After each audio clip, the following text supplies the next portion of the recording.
जय हिंद। स्वागत है आप सभी का एक बार फिर से। और आज बात करेंगे हम गुलदाउदी की कि बरसात के मौसम में हम गुलदाउदी के पौधों को कैसे बचाएं, क्या करना है क्या नहीं करना है, कैसे इसकी देखभाल करनी है जिससे हमें सर्दियों में इससे भर भर के फूल मिल सकें। और सर्दियों का सबसे सुंदर पौधा है फूलों का ये खिलने वाला, सर्दियों में हमें भर भर के फूल देता है। तो ये देख लीजिए, ये मेरी छत पर लगे हुए हैं। तो 4 रंगों में है कुल ये मेरे पास, सफ़ेद, पीला और बैंगनी रंग में है एक, और एक ऑरेंज नारंगी रंग जो अभी मैं लास्ट ईयर लेके आई थी। बाकी तो सारे मैंने ख़रीदे नहीं हैं, 2 रंगों वाले मैंने ख़रीदे हैं और सफ़ेद और पीला जो कि मैंने ख़रीदा नहीं। पहले मेरे पास बहुत थे तो मैंने बहुत सारे लोगों को दिए थे, फिर मेरे पास ख़त्म हो गया था तो मैंने उन लोगों से ही ले लिया है। तो इसी की बात करेंगे। तो जो ये देख रहे हैं आप, ये टायर के पॉट मैंने बनाए हुए थे। तो सबसे पहली बार ये पॉट मैंने बनाए थे तो मुझे इतना आइडिया नहीं था, बहुत ज़्यादा सही से ये बन नहीं पाए थे। मैंने इनमें जो बनाने के लिए जो बनाया था सीमेंट और बजर फुट का, जो उसको मैंने बहुत ज़्यादा भर दिया था, इसलिए ये बहुत भारी हो गए। और उसके बाद बंदर मामा ने इनको कूद कूद के तोड़ दिया। तो ये देख लीजिए, मेरा एक पोट है जिसमें ये पीली वाली गुलदाउदी है और इसमें पूरी तरीके से चींटियाँ लग चुकी हैं, पूरे उसमें पूरी मिट्टी ख़राब हो गई है इसकी। तो इन्हें निकालना बहुत ज़रूरी है, नहीं तो ये पूरी तरीके से ख़राब हो जाएंगे अभी अगर मैं इन पे काम नहीं करेंगे हम लोग तो। और फिर हमें सर्दियों में फिर से खर्चा करना पड़ेगा ख़रीदने के लिए। अब हम प्लांट लवर होते हैं तो वो खरीदते तो हैं ही, पौधे खरीदते तो हैं ही, और बहुत सारे रुपए हमारे खर्च ना हों तो हमें बचा के रखना चाहिए। ये देख लीजिए, मैंने मिट्टी तैयार कर ली है, मिट्टी मैंने पहले ही तैयार करके रखी है। मिट्टी हमें इसके लिए ऐसी मिट्टी बनानी है जिसमें हमारा जो है ना पानी रुके ना, क्योंकि पानी रुकेगा तो इससे ये ख़राब हो जाता है। और ये टब मैंने ख़रीदे थे तो इनमें मैंने अच्छे से छेद निकाल लिए। छेद निकालना ज़रूरी होता है क्योंकि पहले जब मैंने लगाया था गुलदाउदी बड़े से टब में तो मैंने उसमें एक भी छेद नहीं निकाला था, और जब बारिश हुई थी तो उसमें पानी भर गया तो वो सारे पौधे सड़ गए थे। तो बहुत मुश्किल से एक ही पौधा मेरा बचा था। उसके बाद मैंने ये कुछ दिए तोड़ के इन छेद के ऊपर रख दिए जिससे कि ये ना ख़राब ना। कुछ आम की पत्तियाँ सूखी हुई मैंने इकट्ठी करके रखी हैं। मेरे घर में ही आम के 2 पौधे लगे हैं जो मैंने लगाए हैं, काफ़ी बड़े हैं। एक बार उन पे आम भी आए थे पर खाने को नहीं मिल पाया क्योंकि वो बंदर मामा ने खा लिए थे इसलिए। तो नीचे मैंने इनमें आम की पत्तियाँ डाल ली हैं जिससे कि हमारी जो है ना ज़्यादा मिट्टी ना लगे।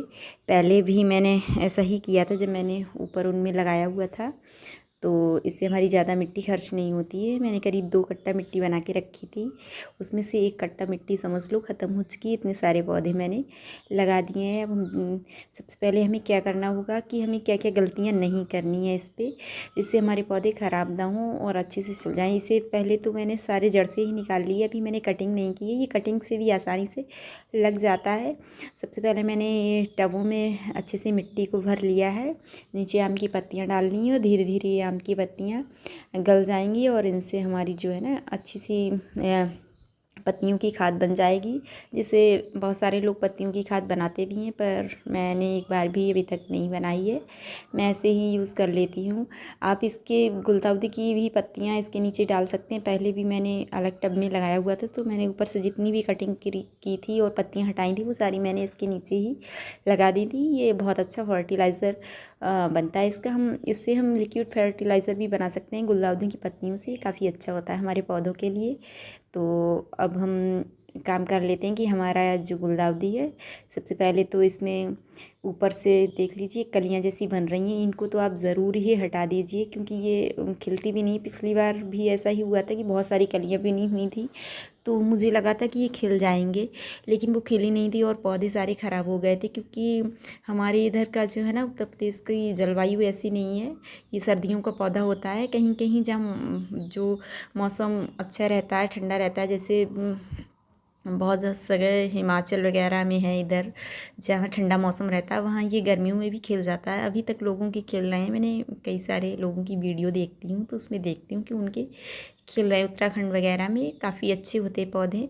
तो हमें क्या क्या गलतियाँ नहीं करनी चाहिए। तो मैंने सारे ही इनकी जो ऊपर से सड़ी हुई पत्तियाँ थी और जितना भी ऊपर इनके ये कलियाँ बनी हुई थी और जो भी लंबी जड़ें थी उन सबको मैंने अच्छे से हटा दिया। और एक एक करके मुझे काफ़ी ज़्यादा टाइम लग गया है, कोई भी काम करने में बहुत टाइम लगता है। आज इसको बनाते हुए ना मुझे बिल्कुल शांति नहीं हो रही थी, क्योंकि कुछ भी काम करने के लिए सबसे ज़्यादा, अगर बागवानी आप कर रहे हैं तो सबसे ज़्यादा उसमें आपको धैर्य की ज़रूरत होती है, और मुझमें तो बहुत ज़्यादा कमी है धैर्य की। पर मैंने कर लिया बहुत अच्छे से। इसीलिए हमें गार्डनिंग करनी चाहिए, इससे हमारी जो धैर्य की क्षमता होती है वो बढ़ जाती है। और ये सफ़ेद वाली है, इनकी पत्तियों से हम वैसे पहचान कर सकते हैं, बहुत ज़्यादा अंतर नहीं होता है पत्तियों में, जिससे कि हमें पता चल जाए रंग का। लेकिन आप बहुत ज़्यादा ध्यान से देखेंगे तो आपको पता चल जाएगा कि कौन किस रंग का है ये, क्योंकि थोड़ा थोड़ा अंतर होता है पत्तियों में। और इसकी भी मैंने ऊपर से सारे हटा दिए हैं, जो कलियां बन रही थी, और जितनी भी लंबी जड़ें थी मैंने उनको भी